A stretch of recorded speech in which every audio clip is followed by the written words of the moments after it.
Yo, yo. What up? What up? Yo. What up? What up? Hey. Hey, welcome. Welcome to Benny's crib. What up? Yeah, just leave your shoes over there. It's cool. Yeah, thanks. Does that sound cool? Yo, what up? Welcome to Benny's crib. Holy smokes. It has been a tenured 6 weeks, a month perhaps, without Benny's crib entering the audio and video airwaves of the world, of the universe. But do not fret, we are back. To quote Ben's Been Dead and Spose and Cam Groves, there's a song by them called We Back. So we back. We in full effect with some 207 interviews with some artists. I forgot I was on camera for a second. Shout out everyone listening and everyone watching. We're here with Benny's crib. We're nearing episode 100. I think this is episode 96, 97, maybe. I think it's 96. Regardless, we're here with a 207 producer, beat maker, artist who've been doing it for a minute out here. The beat scene's on fire right now, and they've been doing dope shit on the beat scene even before, I think, this like renaissance of main production that I've been hearing in the past 4 years or so. This artist goes by Greyhat. Greyhat, welcome to Benny's crib. Thank you for having me. I'm stoked. How are you? You feeling good? Man, yeah. Chilling. Nice. Very mysterious. Yeah, Don't see your face a lot. Yeah. It's just easier. It is. It's easier that way. It is. And this is your first in-person interview ever, right? Yeah. Yeah, big deal, man. We breaking records. Hit that mic up like 20% to be straight, yeah. What about now? That sounds good. If we got to jack it up, we'll jack it up more. All right, cool. You've listened to some podcasts in the past. Thank you. So you probably know what the first question is going to be. I do. I'm going to ask it anyway, though. Yeah. And actually, before I do that, hit your mic up a little bit more, just for the people at home. Yeah, it's weird. I think the mask is really subduing it. Oh, okay, sorry, my bad. No, that's a good thing. We just got it. Just a couple moves of the finger. Yeah, I think that's good. I'm seeing a full-fledged audio. All green, dog? It's not all green, but it's just hitting the red just enough where it's peaking. You know what I'm saying? Yeah, hey. The perfect peak. I like some distortion. Yeah. Well, then you can hit the. Yeah, you can use flash. Shout out Adam too for being here too. We got a new videographer at the crib, yo, and a photographer. But regardless, all technical stuff aside, he waving. All technical stuff aside, let's get into this first question. What is your first memory of hip hop? It's a good question, man. It's funny because it's like it's hard to think about like one memory, right?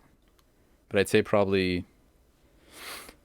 like listening, I used to listen to a lot of music in the car with my brother. We would like go on drives and stuff when I was a kid, and I remember hearing Tribe.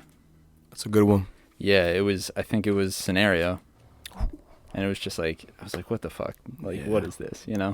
Like, this is so sick. And then there was that. And then I feel like around the same time, it's kind of like an amalgamation of like a few moments, It's like Tribe. And then I remember Mos Def, what is it called? Black on Both Sides? Black on Both Sides. That.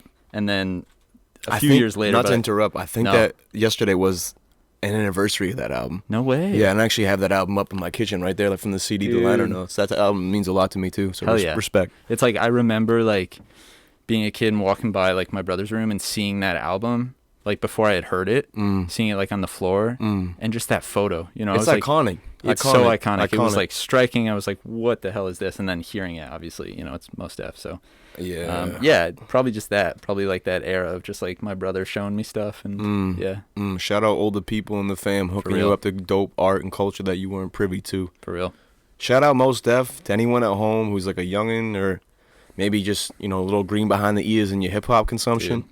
Black on Both Sides is a debut album. I think it came out in '99 from Mos Def, aka Yasin Bey. Yep. In my opinion, like he's probably my top 5 favorite, like / best MCs of all time, just from my preferences. For sure, man. Totally. And that album is astounding front to back. Like I still think you learn more about the state of the actual country from multiple perspectives in the song Mathematics than you will in like a white taught civics course. To be real, straight, dude. Like to it's be like straight. The guy is like a literal genius, 100%. Just so clearly so intelligent and just has so much to say, and huge album. Back in '99, he was saying forget what it's like 99, no, 25% of Americans have a cell phone, so you can hear everything that they say when they ain't home. I guess Michael Jackson was right. We are not alone, or you are not alone, whatever the lyric is. That was in 1999. That's Patriot Act. But he already talking about the surveillance state. He's Shout out Mos Def. Yeah, for real. Shout out Mos Def. Definitely. Shout out Greyhat. You from the 207, right? You from kind of the Portland area? Is that correct? Yeah, so I live in town. I've lived in town for like 5 years, but before that, I mean, I've been in Maine for like 26 years. Oh, wait, so where were you born? So I was born in Connecticut. I didn't know that. Yeah, like maybe 30, 45 minutes from New York, in Danbury. Got you.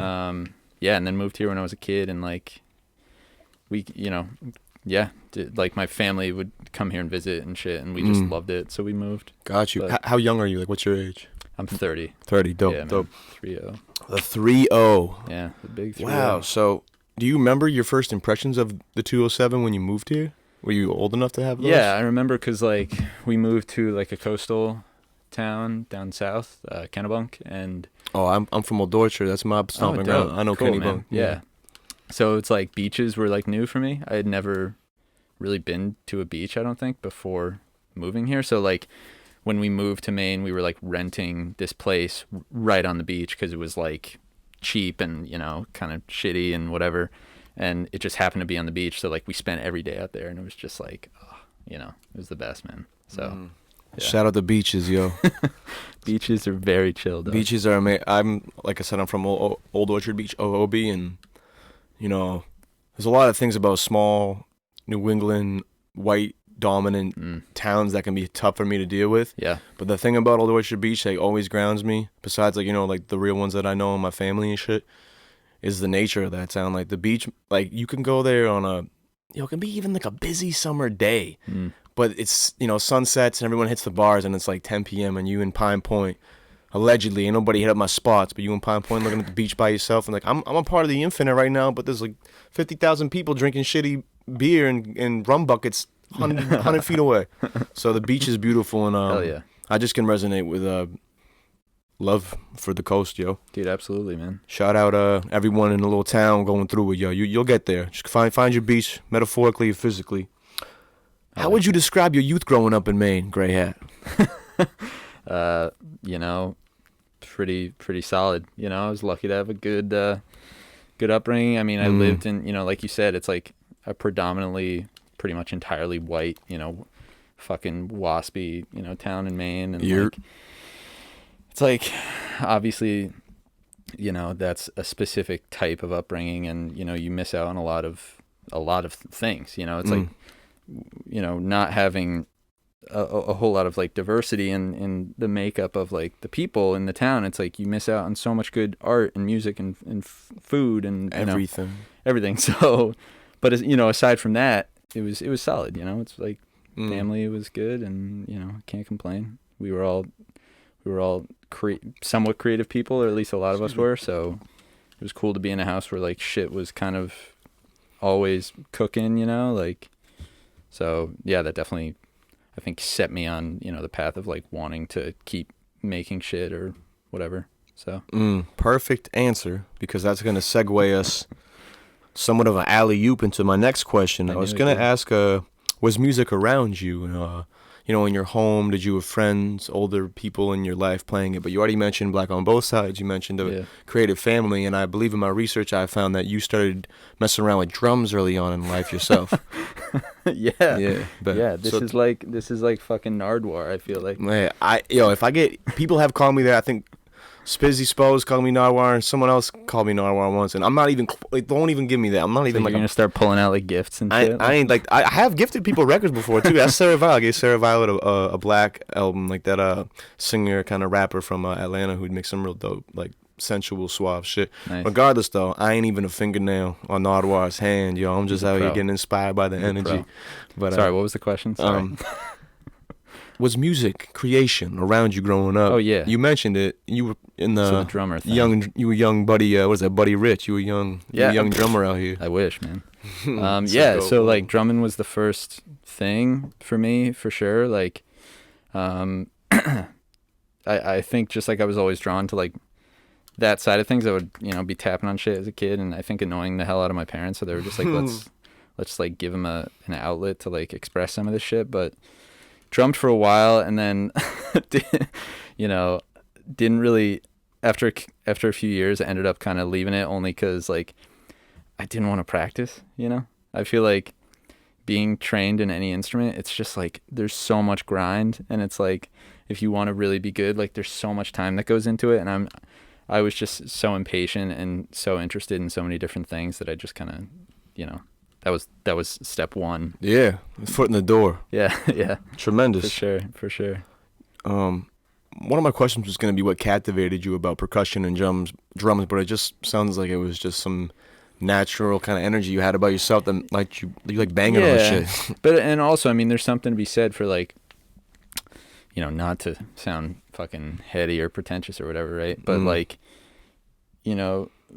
like rhythm and like the drum section is the one thing that kind of like, grounds you to whatever you're listening to, right? I mean, typically it's the thing that like, it's where the movement comes from. It's where like the pulse and the, the feeling of going forward in like a song, it comes from the drum. So it's like, especially when you listen to some people, it's like, I couldn't name anyone because again, I stopped doing it when I was young, but like you listen to drummers who are like really good at just like finding like, the pocket and just like sitting in it. And it's like, it's just like that feeling when you're like doing a groove and you're just like, this is sick. Like I found it and I'm just going to chill here for a while. It's like, I don't know. That's just a feeling that like I don't often get from a lot of other like instruments. So drums are like universal, I feel like. Yeah, exactly. It's like the pulse. Yeah.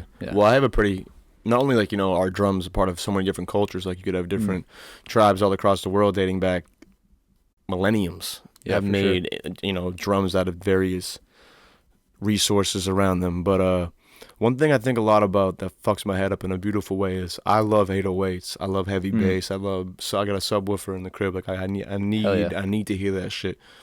And part of me thinks about the cognitive influences that we get that's a funny word, predisposed to, that we get exposed to as a youngin', like as like a baby and shit, the shit that really molds you. And I think a lot about how I love, like, this is a sound I love a lot, like boom, boom, boom, boom, boom, boom, boom. It reminds me of a heartbeat, right? Exactly. And then I think about this, I think about why would I be really attached to a heartbeat as like a baby? And then I think about my mother having me against her chest to keep me warm and safe, and like while I'm napping.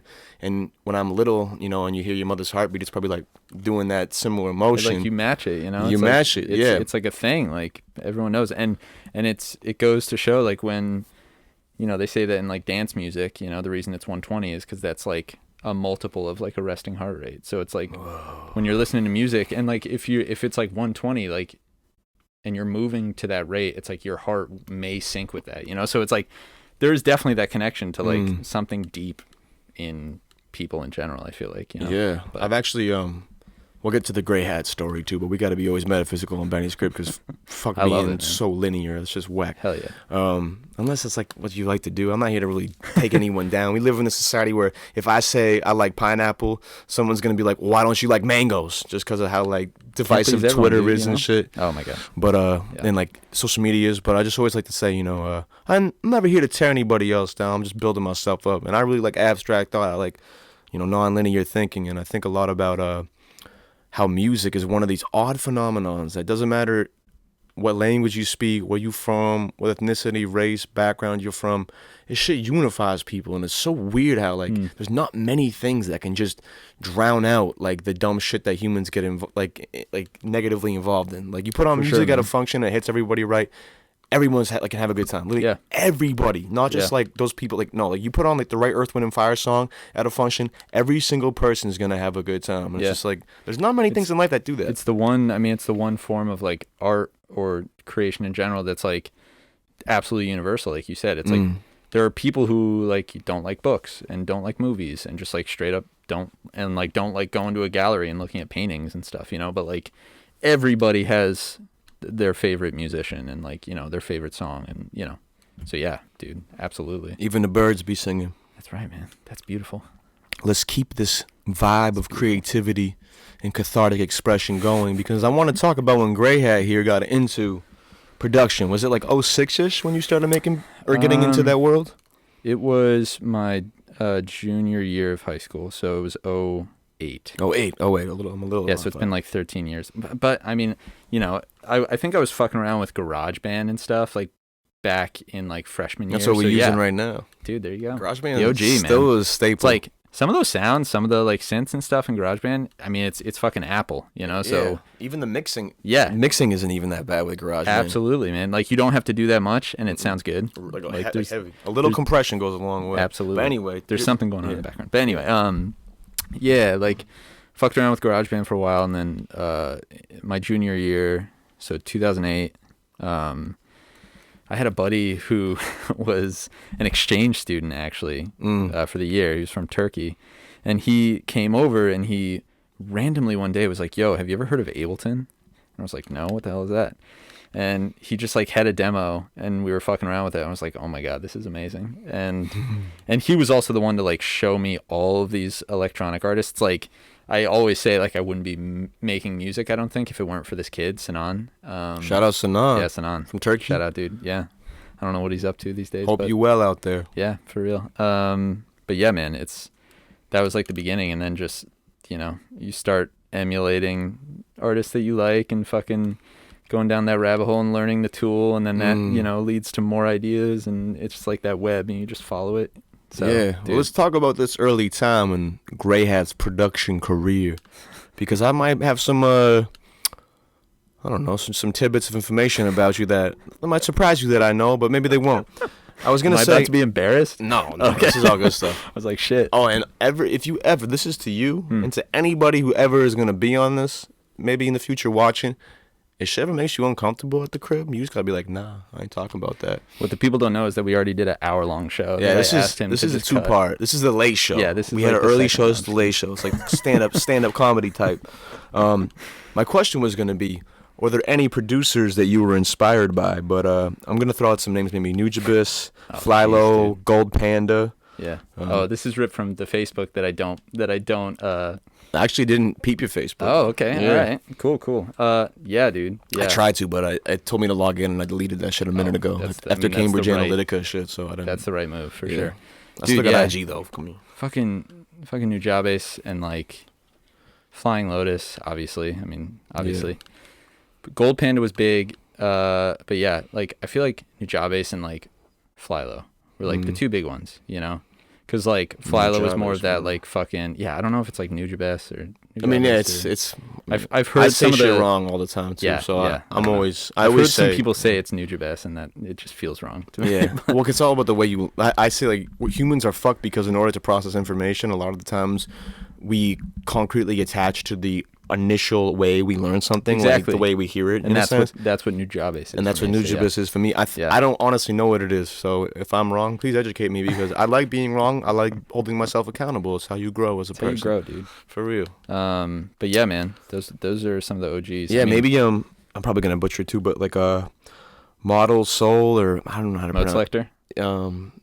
No, I was gonna say Los Angeles. Motor Soul. Motor Soul. Yeah. By Nujabes and Nujabes, and Los Angeles by Flylo. Yeah. Were those two big albums for you? L.A. and then, you know, because L.A. was like a moment for everyone. That exploded the whole electronic music scene. It was like a fucking splash that like rippled into everybody's fucking you know, creative process, and like everyone was looking at him and trying to be like him in some way, right? But even before that, Reset EP, like Massage Situation. Oh my God, man, bro. That was my ringtone for like 5 years. That's like probably still one of my top 10 favorite Flylo songs. If I had to pick, absolutely. I play that song like 100 times. Just like that, you know, I listen to that all the time, and you know, in that whole like Adult Swim era when it was really blowing up, and he was kind of their poster child, like for just like this whole scene that they were kind of really pushing and stuff. Like it was just a magical time, you know. It was just so cool. It was like. Holy shit, people are out there making this stuff that I never thought about, but now that I'm hearing it, I'm like, yes, this is what I want to be doing. You know? It's like shit you like almost like heard before, like in your dreams, or like in a past galaxy where you lived or something, but now you're hearing it on Earth, and you're like, what the fuck is this? And at the same, you're like, how? Of course, like, of course this is what it is. Like this makes so much sense, and yet it's unlike anything I've ever heard. You know, Flalo was on. He's still on a tear. Don't get me wrong. I like everything he does, but I can't imagine being, you know, a fan of electronic music at the time, and hearing like the run up to Cosmo Grandma, because that changed. I feel like a lot of the sonic structure of like mainstream electronic music too. Like he really blew the whole. Because obviously, like Until the Quiet Comes, Stupid, You're Dead, Stupid, Flamagra, Stupid. I think is it Yasuke? Is it his anime? Oh yeah, yes. I was listening to that a couple of weeks ago. I was like, this shit's done too. Did you watch the No, anime? it's in my list, dude. Yeah, same. I still haven't watched it. Yeah, I've heard good things about it too. But you know, it's always gonna be dope art to consume. You don't gotta rush it, but make sure you definitely peep it. Yeah, I got to. Hell yeah. Yeah, hell yeah, yo. I almost forgot we were talking about. Oh yeah, Flylo, and early influences. Maybe throw in some Basement Jacks or James Taylor as well. Dude, wow. For early for early things you're listening to. Yeah, man. I was actually gonna bring up my boy JT, the original JT. Which one? Justin Timberlake? No, James Taylor. I was like, Jesus Christ, don't be saying. Yeah, I was like, original. I mean, I fuck with some, like, there's some really good pop on Future Sex Love Sounds. Dude, Future Sex Love Sounds. And also, I mean, what was the one, Justified? There's some stupid Timbaland. It's like, dude, Timbaland, like, shit. Production, like, you can't knock the importance of Justified to, like, pop music. You know? I agree with that. Early millennium pop music would have been a little bit different without JT's. Not just Timberlake's album, but Timbaland's like influence. Timbaland, that's 99% Timbaland. Yeah, absolutely for me. Absolutely. James Taylor though, he's like I was like my parents were like really big on him, and so like probably more than any artist, like we would play him all the time. Like my parents weren't really into they weren't like big like music heads, like they didn't know a lot of stuff, and like. So they just like would play what they like all the time. So I heard a lot of James Taylor, and like I feel like he's just such a good like he wrote like the best melodies and writes. I mean, he's not dead. He writes the best melodies and he's just like bald. Yeah, he's just bald, dude. He's just really old. Love him. Love you, James. Shout out James. Shout out James Taylor. Yeah, for real. Let's give a big shout out. There you go. But yeah, man, like he it's like I use a lot of I think like melodies are really important, and I was when you were talking about like early hip hop and like early exposure and stuff for me, B by Common was like the first, like that song was the first time I was like, oh shit, yo, you can write like really melodic, like amazing like instrumentals that don't, that aren't like too much. They're not like too much. It doesn't take away from the. It like matches the pacing and the power and like in the theme of that whole intro. The first time I heard that beat, I was like, because I found some. Motherfuckers don't understand. People used to make videos in Windows Movie Maker of like 10 best hip hop instrumentals of all time. That font that's like Comic Sans looking shit almost. Yeah. And I remember B from Common was on there, and I was like, all right, like I know Common, I know Kanye, like obviously, but and then I'm like, all right, he's just like a cool like almost like church organ, and then it's like. And those strings drop, but like, dude, even just like the bass, the like boom ding ding ding ding ding ding ding ding. It's like, come on, it's just so good, so good. Yeah, but anyway, melodies are huge, man. That verse is that whole song is so good. Be by Common's like probably one of the close to perfect albums, man. It's very good. What is it? The chosen one from the land of the frozen sun, where drunk nights get remembered more than sober ones. Walk like warriors, we were never told to run. Yes. Never looking back or too far in front of me. The present is a gift, and I just want to be. Fuck out of here, man. Y'all gotta step your bars up. Dude, allegedly. I'm so bad at lyrics. I can't remember shit. Yeah, don't ever say cannabis is a memory loss drug. Or I don't call it a drug. I guess if you can call cannabis a drug if you call caffeine and like refined sugar a drug. And then I'm like, all right, we can like do what we want to do, but don't be ever saying that, because I'd be high as hell remembering lyrics like a motherfucker. Let's talk about Greyhat's career though. You out here damn near 10 years making beats and shit, right? I think more than 10 years. Yeah. When did you officially start dropping as like the Greyhat moniker? Greyhat.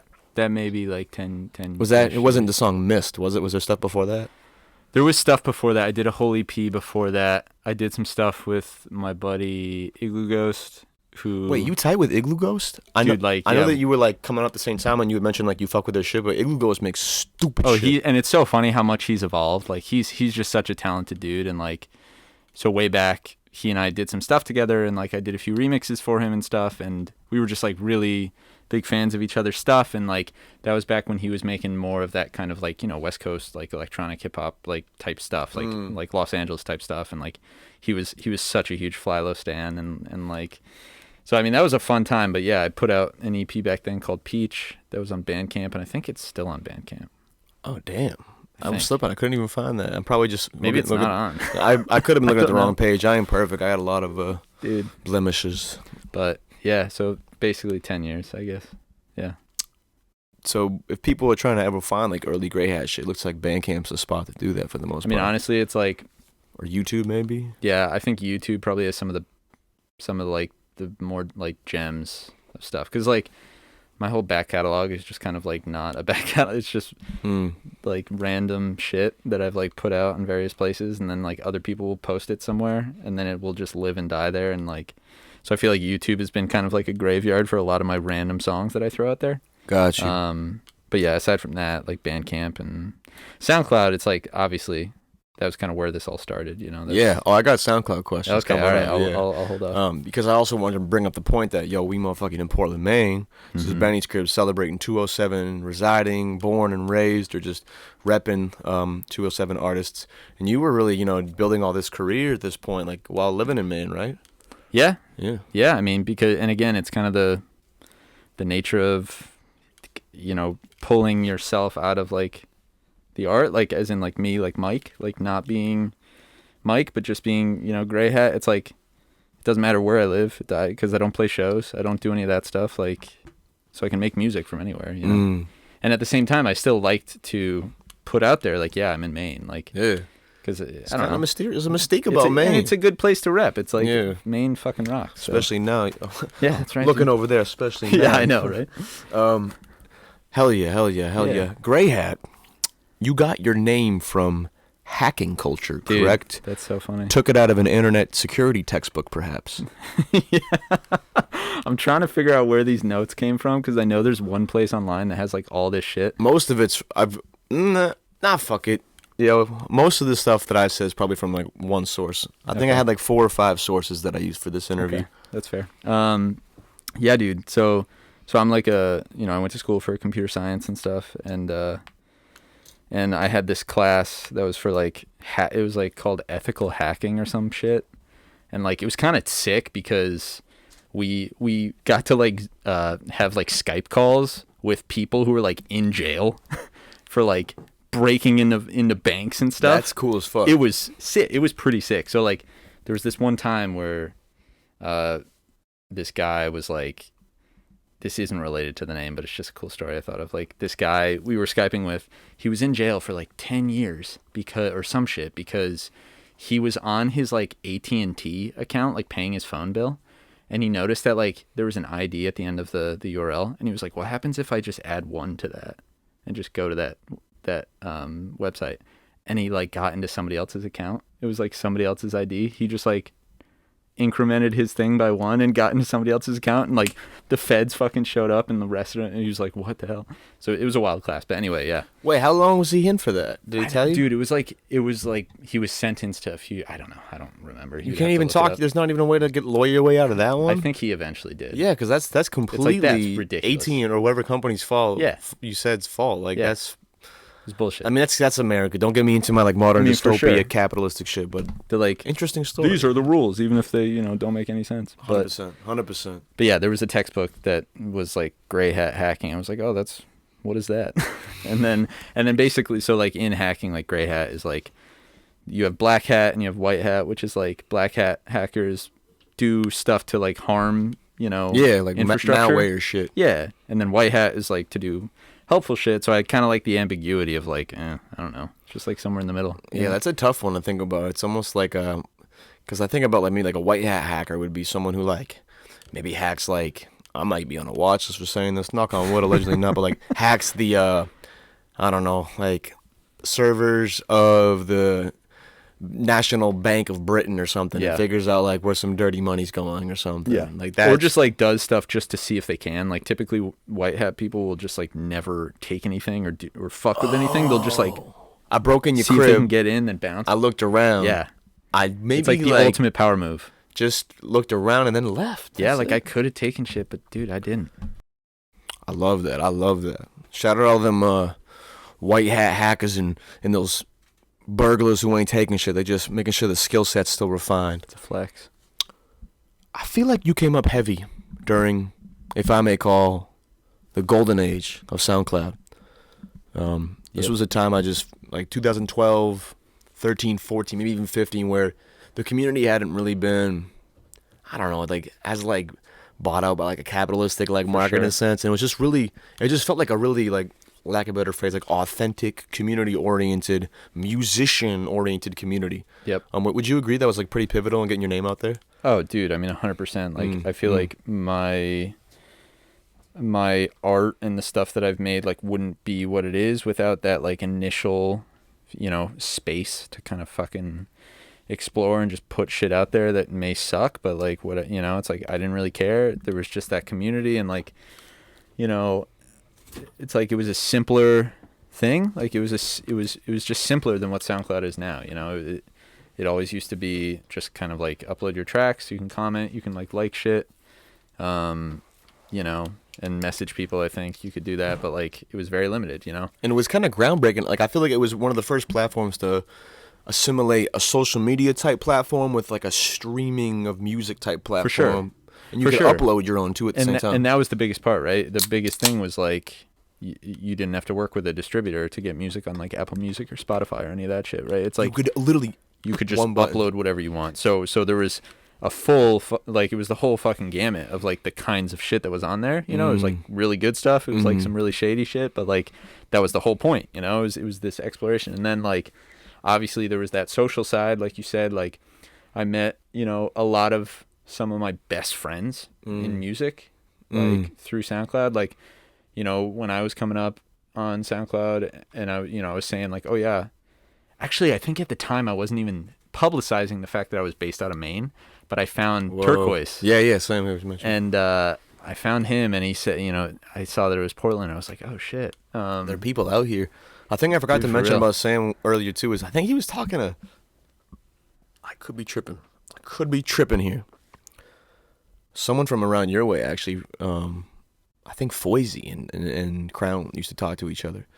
Because Foisey's from Connecticut. Okay. I could be tripping, though. Yeah. I think, I know it was one of the Small mutants. world. Yeah, dude. But yeah, man, that was... Shout out SoundCloud, yo. Yeah, for real. I mean, just for people at home who don't understand the extent of SoundCloud, because they're like, SoundCloud, like, no one uses SoundCloud anymore. I use Apple Music and Spotify. It's like, K Tronada, one of probably the biggest producers in the world right now, God started pretty much in big doing like huge remixes and just dope original shit on so SoundCloud. Many people. I mean, fucking what's his name? Jesus. Of course, now I'm blanking. Jesus Christ, the Bible himself, was an audiobook on SoundCloud. It was actually country music on SoundCloud. Yeah, it makes sense, yo. Fuck, no, I forget. But yes, Cashmere Cat, like Cashmere Cat, and then like Bareface now Brockhampton, like Cashmere Cat's been on like Kanye albums, dude. And shit. Yeah, like I remember. What's that song? Mirror Maru. What's the one? I don't know. I'm not like super familiar with. What's that? I had a homie back in the day. He took too many bong rips in the woods in northern Massachusetts in college, and then we went back to my crib, and he was laying on the bed. I remember I was bumping Cashmere Cat, and my homie came, and he's like, "What is this?" I'm like, "It's pretty dope, isn't it?" And I'm like, "Just wait," and then it drops, and it was amazing. And my buddy's on the bed, and I'm like bouncing and going crazy, and he's just like looking like he's on a fucking Carnival cruise, seasick, and I'm like, "Oh no, I've been bumping the music." And homie gonna Ralph. And then we went outside and played footy barefoot. And we turned these benches on the ground and made like soccer goals out of them. And we were playing barefoot footy in the quad. This is like just stupid college dumb. This is pretty much the most collegiate shit I ever did. I didn't even like my school that much and I was doing this shit. And I literally was gone for like 2 hours and shit playing footy outside. And the homie who was paralyzed by the Cashmere Cat was in the bathroom. And I came in my bathroom. I dropped trow almost. I'm like in my drawers, about to get in the shower because I had played footy for a minute, and I'm kind of high and like I don't know how I didn't see. I ain't looking at the ground. My bathroom's kind of dark, so I open the door. I ain't looking at the ground. I'm walking directly towards the shower, and my left foot kicks something and homie on the ground in front of the toilet. He was in front of the toilet the whole time we were playing footy. I felt so bad for mans. I'm like, I abused you with the subwoofer. That's what Cashmere will do to you. I abused you with the loud clear. You can't handle yourself. Shout out when people get too high. Shout out to that guy. And shout out, he really is a real one. He was a really good friend to me in the moments where I didn't realize how much I needed him. So hell yeah. Shout out to friends that are there for you when you need them. True that. Shout out Random Tangents. Shout out Cashmere Cat. And shout out SoundCloud. Hell yeah, for real. That's actually kind of an interesting point though to make, because I was going to talk about collaborations in a sense, and other artists that you have worked with. Oh, actually, before that, I don't want to get too ahead of myself on my question list, because I have a lot of shit I always got to ask. What was it like getting played on BBC Radio 1? I believe it was Rob the Bank's show. Yeah, dude. Is that true? Yeah, that was wild. I don't know. Explain that to the people at home who don't understand. It was just like I think it was like, I forget what song it was even. I think it might have been Missed, but I could be tripping. I think it was Missed, yeah. I think it was. I remember my brothers, so I have an older brother, and... Black on both sides. Black on both sides. Well, not that you're black either. Or that so my we always want to black, be like, hey, when you're saying that. Yeah, the album, Black on Both Sides. He was the one to show me that. Exactly. But influential brother in my life. But one of his best friends was he was living in Boston at the time, and they got like BBC One on like a affiliate station like in in the city, and like this is even before Beats One Radio too. Dude, yeah, and like he called my brother and he was like, "Do you know that like your brother's on BBC?" And he was like, "Wait, what?" And then he called me. Like I didn't even know. Whoa. Like I didn't know it was happening, and then like I find out after the fact. It was like, "Oh, that's fucking cool." It was it's like one of those things like getting played on BBC One specifically. Like my dream is like Marianne Hobbs. Like I want her to play some of my shit. That would just be like educate the people at home who don't know who that is either. I mean, she's just like one of the most influential like BBC One DJs. Like she gave like Burial like a big stage, and is one of the people who like would just play some of the best shit, and just like such like a kind spirit. Like, do you know Stretch and Bobbito from the hip hop world? No. They were two college radio DJs in the 90s who I think were broadcasting from like a New York City college, and they were really really influential, I think, in putting a lot of people on into shit that like motherfuckers just wouldn't have heard otherwise. Yeah. Like pretty inspirational for kind of what I want to do out here in a sense, and she kind of has that same like cut from a cloth energy, like definitely a gatekeeper, but in a good way. In a good way, and like in such a warm and welcoming. It's like she's great. Shout out that. But yeah, dude, BBC One, that was cool. You've also been a part of some pretty diverse collaborations. Let's talk about some if you're interested. Absolutely. How did you get placed on the opening track to Milo's A Toothpaste Suburb? Yeah, that's a story. So I had put out this song Pick Up Sticks, and just like as a beat on SoundCloud and shit, and then I forget like how he and I initially started talking. I think he just like messaged me one day or something, and we just like started talking online. And then, obviously, he's from Maine and stuff, and he was coming home one day, like one weekend. He was like, "Hey man, like let's meet up." And then we were hanging out, and he was like, "Hey, so like I want to use your song as the opener." I was like, "Whoa, like holy shit, like that's debut studio dope. album too." Yeah. I think. Yeah. And it's a great song. It's fucking awesome, and like it's a solid album. And like the fact that was the opener, I was it was a huge honor. It's like Milo at the time, now Rap. I don't know how to Rap Ferreira. That's Well, Rap Forever.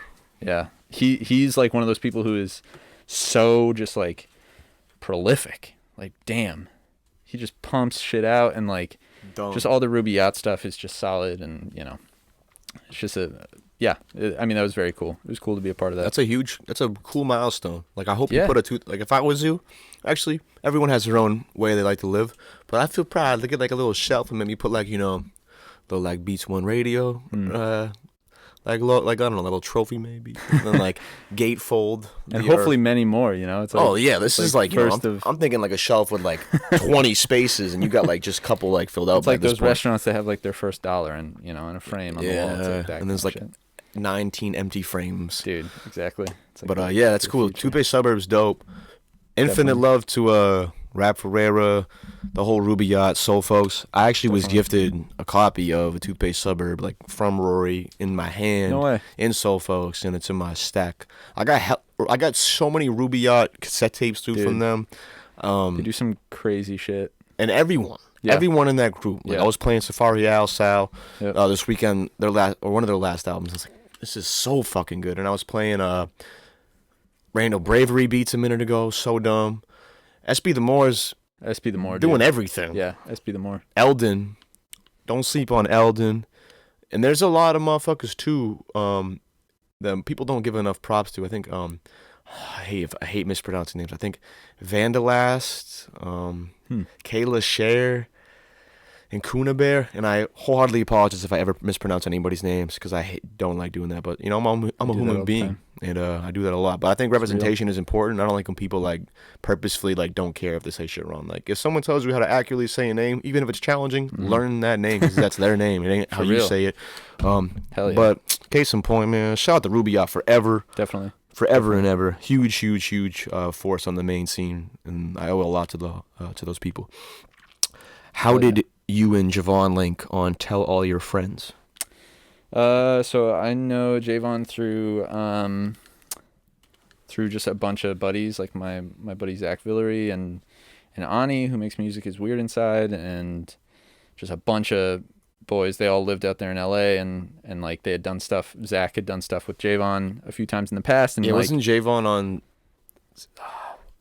I don't know if it's Zach's debut album, the one that has Little World. Yeah, dude. That album's so good. That's what got me into Zach. So good, such a good album. But we'll get into Zach shirt. We'll get into Zach in a little bit, but keep talking about cool. Javon. Javon, yeah, he's like, so I think we just linked up through Zach, and then we're toying around with some ideas, and I just sent him something, and like it's just crazy.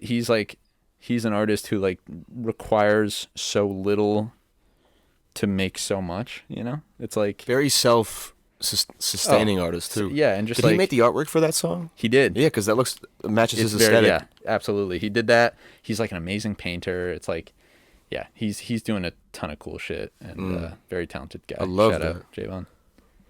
How did you and Odessa link for that joint you did for Foreign Family Collective? They dubbed you as a producer's producer. Yeah, I saw that. It was funny. Dude, yeah, they reached out to me on SoundCloud way back, and they were like, getting "Yo, a theme here." Dude, I know, right? Shout out SoundCloud. I mean, Shout out for SoundCloud. real, it's like that's again, none of this shit would be happening, right? It's like, but they were like, "Yo, we're starting a label, and we want you to be on it. We want you to put something out." And I was like, "Sure." And at the time, it was they were trying to do like something new, and it was just singles. Like I had more material that I was trying to put out, but they were just doing like singles. They wanted to be like known as like a label that did singles. I was like, okay, that's kind of interesting. Yeah. But yeah, so I did that. It was great, and like got to meet up with them a couple times. Like actually, one of the years I went to Boston Calling, they were headlining, so I got to go and chill with them for a while, which was great. It was like the first time that I actually got to talk to the label. And they're like, fucking huge. And, oh yeah, they're not even just like I think like they can headline festivals. Oh, absolutely. Like, I mean, they have like many times. Yeah, there was that huge. couple years when they were just like the act. But what is it? It's right probably around the time when Sun Models came out. I'm thinking of what's the song? Oh yeah. That's the song that got me into them because I was kind of more of like a novice when it came into their music, and I remember hearing them like, oh, this is like really, really, really good, but it's like has such a poppy accessibility to it that's really, really interesting. And that was one of the things that initially when they were asking me to be a part of the label, I was like, I don't really make the kind of music that y'all make or like that some of the other artists, but then they were signing. I've heard that they were bringing on my boy Troy Simuela out of New Zealand, who is one of the more talented people I met early on. I gotta tap in. Dude, and he was, I think, their first single on the label, so that was like huge. So I was like, all right, dude, yeah, this sounds cool. But yeah, honestly, one of the best memories I have was going out to Red Rocks to see them and like chill with them. I did like a 1-night trip. I just like flew out to Colorado. We like went. I was like hanging at the show, and then afterwards there was an after party like in a fucking church in downtown Denver. It was like in the clock. That sounds about right. Dude, it was behind the clock in the clock tower. It was like movie. I was like, what the hell, man? And I remember we showed up, and for context, I'm terrified of elevators. I hate elevators. And we show up, and there's one way to get up, and it's this fucking old ass elevator. And it's like one of those like fucking like you turn the crank, you like do this and it starts going up slow, and it's like with the gate and all that shit. I used to operate one of those. So I worked in a hotel. Screw that, dude. And so like they were jamming people in, dude. It was like 20 people in this elevator that was like 5x5 max capacity. Yeah, absolutely. And so it was terrifying, but yeah, it was a fun night. So hey, think about the fear you had in that moment. And then You know think what, about Benny? it. You're You right. made it. You're You're right. here, yo. You on the couch now. You You're on right. the futon at Benny's crib. I survived. Fucking did it. What about, I'm going to probably mispronounce the name. Zach Villiers? Is that how you pronounce it? Villery. Like Hillary. Oh, but with a Vil. Yeah. It's not spelled anything like that. I know. So now I got to like Everybody spell thinks it it's like Villery. Valaire. That's, like that's what it looks like, yeah. Yeah. Villery. So now I'm going to, in my head, I'm going to like spell it with Hillary with a V. Yeah. He's makes some wicked dope music. I still think like what's the song Cool? Is that one of his songs? Yeah. First time I heard that I was like, yeah, this is it. Like this is a star in a lot of different ways. I was literally like, I was telling him that like years ago. I remember he would send me like shit. So he was one of the first people who I met on SoundCloud who were like, you know, he was a fan of the stuff I was putting out, and he reached out to me and we just got to know each other, and then he like, you know, we ended up exchanging info and like, you know, friends on Facebook and whatever. And now like, I don't even know, like 10 years later, it's like, we're still really good friends. He's actually coming up here next week, the weekend after next weekend. But yeah, man, I remember so many times he would send me stuff and I'd be like, bro, like it's you, man. Like you are going to be really successful. Like this is so unique. He's like, so dope. It's just so good. And like, I remember he was making shit as Froyo Ma under that name. I was reading your, you know, influence, or not.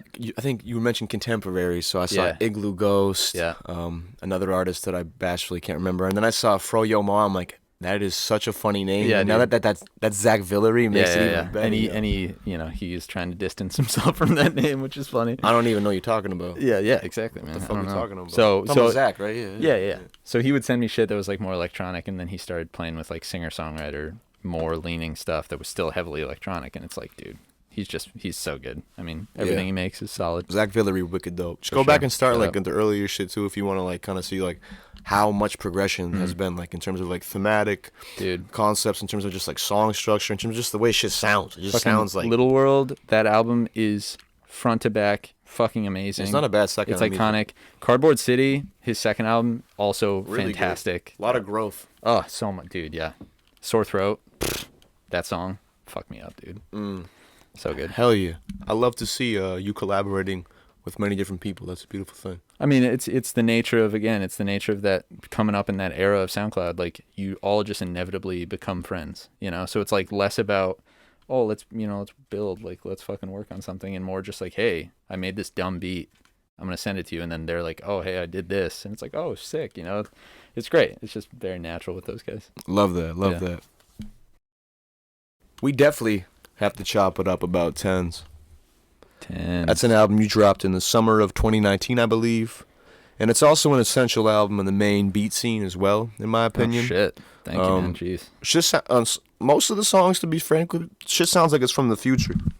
Some buddy. joints make me feel like I'm in outer space.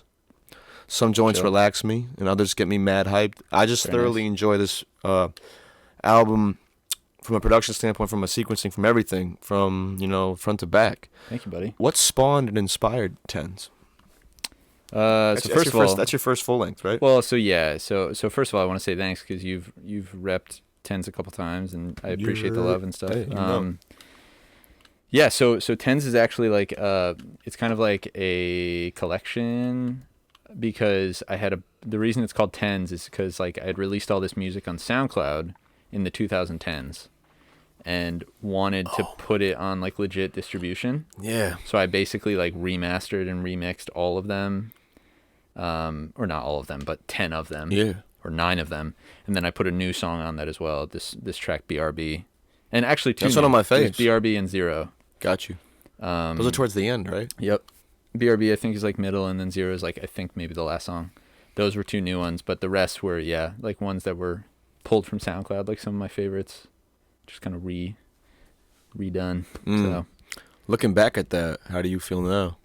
I mean, it's great. It's like it was satisfying to just do it, and because I had treasured so many of those songs, and I felt like they didn't have a proper place to kind of live and die, and like, so it was really important to me to like get those on my like legit discography, like. So just, I remember the week it came out, I think it was like 4th of July weekend or something, and it dropped, and it was just like a huge weight was lifted, because, it was the first real album, and it was, you know, all this time had gone into all those songs. You know, it was like 10 years. You know, less than 10 years, but yeah, man. So it's a special one for sure. Yeah, maybe ever a little limited batch vinyl drop, maybe of that. Yeah? Maybe that would be honestly that'd be sick. You got one from me, yo. All right, you already got one investor, bro. I did actually think about it. So yeah, maybe. You could do a lot of cool shit with the wax too. You could do straight black, but like I'm thinking like some type of bluish, some like blue clear, some shit. Yeah, maybe like in a marble blue clear mix. Yeah, the album cover was that was fun. Did you take that? Yeah. Hell yeah. Was that what did you shoot it on? iPhone or like a more? No, so I shoot Fuji. Fuji film. Not film. So I shoot Fuji XT series. Gotcha. It's a company. Fuji's a company. Yeah. But yeah, dude. So big into photo as well. So. Hell yeah. Yeah, that was fun. Well, I wanted to shout out Tens. That's what got me really into you, like fully, because I'd heard your shit and then I played that album and I was like, how is there another fucking album in Maine that's so unique and dope, man, that I haven't heard of it? And don't get me wrong, I love the hip hop, like MCing, rapping scene. I love the singing and R&B side of shit too. But I think right now the beat scene in Maine is so cutting edge and untouchable. Like it's hard to really compare and it goes day by day, but I think I'm most impressed consistently by like what I hear from producers. Dude, I mean, it's so true. There's so much shit out right now.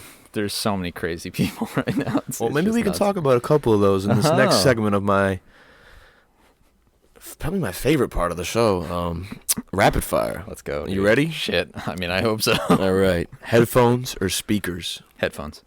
Vacation or staycation? Staycation. Go-to breakfast? Breakfast sandwich. Something that helps you get out of a creative rut? Biking. Third favorite, shout out biking. That's one of my favorite exercises. It's good in the joints. You want to run, it's bad for your joints because you hit the asphalt. Hell yeah. Even if you got the right shoes. I biked here, dude. Biking's amazing. Biking's I get doped up allegedly and bike. Oh, Hell yeah. I love it. Allegedly. Third favorite animal. Third? Okay. Probably like monkeys. I'll fuck with that. Yeah. I saw a would you rather question on Twitter today that was laughable. It was, would you rather fight a chicken every time you get in your car or once a year randomly have to fight an orangutan with a sword? I don't want to fight an orangutan with a sword even once in my life. Yeah, that's easy. If you trying to like get a sword out of somebody's, like if you finna win in a sword battle, you got to cover a distance, right? Yeah. You can't have them swinging. There's no way I'm out muscling like orangutan. Plus, they're lanky as shit. So like they'll just like swing at you, you know? You want to Excalibur, fucking throw it or something. Like that. There's this music video where this guy like rips off all his skin and whips it around his head. And he's like he's roller skating. Be like that, but with an orangutan. Exactly. Anyway. All right, 207 producer or beat maker you want to shout out? 1 pound. I knew you were going to say that. Easy. Shout out Luke. Shout out Luke. Shout out the homie. We love you, yo. Any other vocal artists you want to collab with? Anyone like on the list? Not even just 207, like anywhere. Okay. Vocal. That's tough. Because I think of like the Jay Vaughn song, you know. I mean, I've been doing a lot of vocals myself, so I think that's. Nice. Myself. I'm gonna say my. I fuck with it. You can say yourself, yeah. When we get in the resample Greyhat set, dude. Yeah, Dave has been trying to Fiverr. He's been trying to. I'm like I hosted the last one. A lot of them, yeah. So I would love to have. Dude, it would be cool. The thing is, like, I just don't really have much of a show. But I was thinking about trying to do something different. You know, like maybe with the SP or something, like doing some sort of. I mean, most motherfuckers show. Hit the SP right in and just export that out to We'll see. Yeah, no pressure. No pressure. Who knows? What's a main food spot you want to shout out? Ooh, probably Lazari, dude. Solid pizza. Yeah, good vibe. Good beer. I just said that one. I don't really believe in this like phrase, but I feel like it's a good question to ask because it's like a popular like media question. I'm saying this in quotes. I'll feel like I made it when you know. Because what is making it? That's what I mean. Right. I don't know exactly. what the fuck that means. I think I'll feel like I made it when, you know, I'm surrounded by people who I love and who love me and are making amazing shit, and you know it's overflowing and it doesn't stop. You know. I love that. Hell yeah. If you could be a character like in any movie universe, like what movie universe is it? I probably want to be. It's got to be a movie. We can do any visual art form. Calvin from Calvin and Hobbes. That's pretty dope. It'd be a good universe. A lot of life lessons. Yeah. A lot of safe situations. Definitely. A lot of learning. Definitely, dude. Last rapid fire question. Shit. Pivot. Second to last. I'm going to do a off-top freestyle one. Off the dome. What's your favorite shoe company? Shit, dude, I'm not a shoe head at all. I don't know. I don't know any Vans. What you wearing right These now? are Vans. just shitty Vans there we that go. I wear for biking. Artist you'd really like new music from? That's the last question for rapid fire. Frank Ocean. Dude, shout out Frank easy. Ocean. We're Yeah. talking about how Took me much too we long. all love him off camera. Oh, my God. His music. Or I love his, I don't know Frank Ocean. I love Frank Ocean's music. Dude. So good. Very, very Just dope the man. artist. You survived the rapid fire. Wow, I'm sweating. He's sweating. Dude. We're going to wrap it up here pretty much. Hell Greyhat, you've been dropping some flips and remixes lately. Yeah. Yachty, Drake, the 1975, to name a few. Do you enjoy dabbling and flipping sounds in the hip-hop world? Yeah, it's one of my favorite things to do. Just remixes in general. I love, like, a lot of times I'll remix songs I've never heard. That's one of my favorite things to do. That's a cool vibe. So I'll grab the acapella or whatever and just kind of make something new, and it's so fun, dude. That sounds I hope to awesome. do some more hip-hop ones soon. Hell yeah. Stay Yeah. tuned, because that's a good segue. Yeah. Is there anything you've been working on or planning you want to tease? This is your moment. Yeah, I got some new stuff. I'll probably put out a song or two this year, but I've got, a new bigger project, coming next spring, maybe early summer. Tentatively. It's, we're just getting it out in the... It's a loose window, but yeah, spring or early summer next year. Definitely a big batch of stuff coming. Hell yeah. Stay tuned for man. Greyhat. I'm telling you, I don't care if you're from the 207, if you're just a fan of beats and production, electronic music, just get tapped into dope shit while it's being made. That's really all you got to do. Buddy. Like, you don't have to make it harder than it is. Hell yeah. What is something you're looking forward to in life? Just fucking waking up, dude. Straight Next up, day. carpe diem. Just day by day. That's it, yo. That's all you can do, honestly. That's a very healthy, grounded, realistic It's such goal. a cop-out answer. But No, I mean, I say carpe diem all the time because it really grounds me. I'm like, because I really think about like life and death a lot. Like every motherfucker same. that dies unexpectedly doesn't really probably think they're gonna die. No idea. Unexpectedly.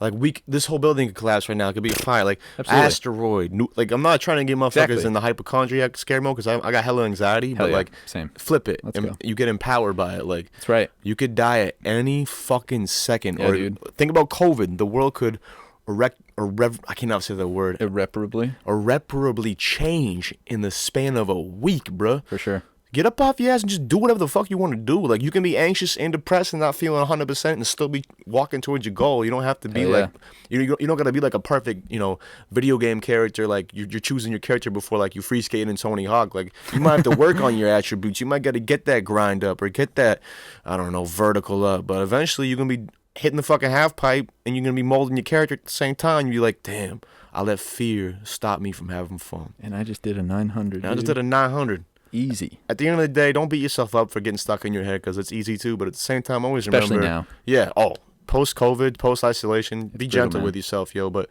always remember, like, it does feel good when you authentically can, push yourself a little bit, get out of a comfort zone and grow. But do it at your own pace. That's all I want to say. Love it. Let's wrap it up here. Greyhat, it's been a good interview. It's been good talking to you about your life and your endeavors and digital explorations and physical explorations and fear of elevators. But let's wrap it up with some kind of business questions in a sense. Any social media, like email, like contact you want to plug? No, I don't do shit. No, I don't like shit. I don't know. I mean, I'm Greyhat music everywhere, but I've thought about getting rid of all that shit, so don't. Damn. Don't quote What me. about email? What if someone's like want to like GreyhatOfficial@gmail. There we go. You Hit need me, to have some business email. line. I check. Yeah. Email, like I'm down with. There you go. Anything else you want to plug? Anything Dude. at all? I mean, only because I'm wearing it. Trampoline, dude. Trampoline. My buddy. He's got a company on LA. I just thought of this now because I'm looking down. But aside from that, I mean, not really, man. This is great. Thanks so much for having me. Hey, yeah. This is a lot of fun. Hey, hell yeah, yo. That's what we do here, yo. Try and make it a very authentic but informative and important environment. That's right. Last question I ask everybody, the bookend of the interview. Shit. Where will Greyhat be 1 year from now? Probably still in Portland, celebrating the release of another project and working on the next one and just continuing to do my thing, man. Yeah. It's a beautiful I'm happy. thing. I'm There we happy. go. Hell yeah.